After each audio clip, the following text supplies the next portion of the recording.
Salut la compagnie. De retour pour décortiquer l'actualité. Alors en France, on a eu ceci. C'est aussi la prise en charge intégrale des préservatifs pour les moins de 6 ans et le remboursement. C'est gênant. Oui, c'est un lapsus, mais c'est gênant. De 1, le gars ne se rend pas compte de ce qu'il dit. De 2, personne ne lui fait la remarque. Mais attends, prendre en charge les préservatifs pour les moins de 6 ans, à part les pédophiles et les curés, je vois pas qui peut se réjouir d'une telle annonce. Jean-Luc Lahaye. Sinon, l'ancien bourgmestre de Seraing a été condamné pour corruption. Corruption politique Wallonie. Est-ce que ça surprend vraiment quelqu'un? Non. Est-ce que je dois préciser qu'en plus c'est un socialiste? Non plus. D'ailleurs, quand un élu socialiste est condamné pour corruption, au PS, on n'appelle pas ça un fait divers. On appelle ça remplir le cahier des charges. Le gars est condamné à verser 700 000 euros de confiscation. 700 000 euros! Tu sais ce que c'est, 700 000 euros? Oui, moi non plus, mais c'est beaucoup. C'est 2 ans de travail pour le président du Parti Socialiste. Oui, j'ai vu ça dans la presse. C'est le président de parti le mieux payé de Belgique. Après le train de tendance, Paul Magnette gagne plus ou moins 400 000 euros brut par an. Pour quelqu'un qui arrête pas de dire qu'il faut taxer les plus riches pour mieux redistribuer les richesses, il sait de quoi il parle. Mais je m'égare. Donc l'ancien bourgmestre de Seraing a été condamné fin 2022 à verser 700 000 euros. Sauf que début 2023, il a mené une série d'opérations pour se rendre insolvable. Magouilleur jusqu'au bout. Il a démissionné de sa société. Son fils est devenu administrateur à sa place. Et sa mère est devenue administratrice déléguée.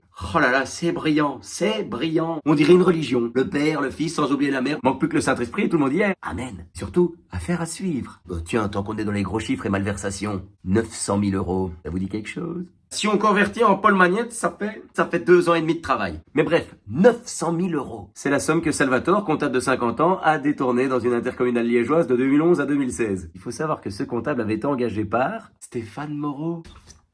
Ça commence bien. Ensuite, il a été démasqué. Oh, pas de bol. Du coup, il a promis de rembourser. C'est bien. C'est normal, mais c'est bien. Il a promis de rembourser 1000 euros par mois. Ah, c'est quoi ce foutage de gueule? 900 000 euros. À ce rythme-là, il aura fini de rembourser quand il aura 130 ans. Enfin, ça, c'est ce qu'il avait promis en 2016. Parce qu'apparemment, en 2021, il n'avait encore rien remboursé. Mauvaise nouvelle pour lui. Pour rembourser, il va devoir vivre au minimum jusqu'à 140 ans. Bon, le mec ne se laisse pas faire. Il a pris un avocat. Alors, le hasard faisant bien les choses, mon avocat, c'est le même que celui du socialiste Marc Tarabella. Ouais, le gars inculpé dans le Qatargate. Merde, j'ai encore parlé d'un socialiste. Attends, c'est vrai, il l'est, je l'ai pas inventé. C'est fou, un fric et pourriture. Le PS devrait être rebaptisé la truffe. Attention, je ne dis pas que c'est mieux en face, mais à l'évidence, ils sont plus discrets. Et pour finir, près de 2500 lits d'hôpital encore fermés en Belgique par manque de personnel. Et sûrement de moyens. Alors pour les moyens, j'ai une petite idée. Déjà, si tous les socialistes remboursaient, ça ferait un paquet de lits. Et si malheureusement ils ont tout dépensé, j'ai une autre idée. Allô, Zelensky? Ouais, alors tout d'abord, merci pour la vidéo de remerciement à la Belgique. Hein, un peu cliché.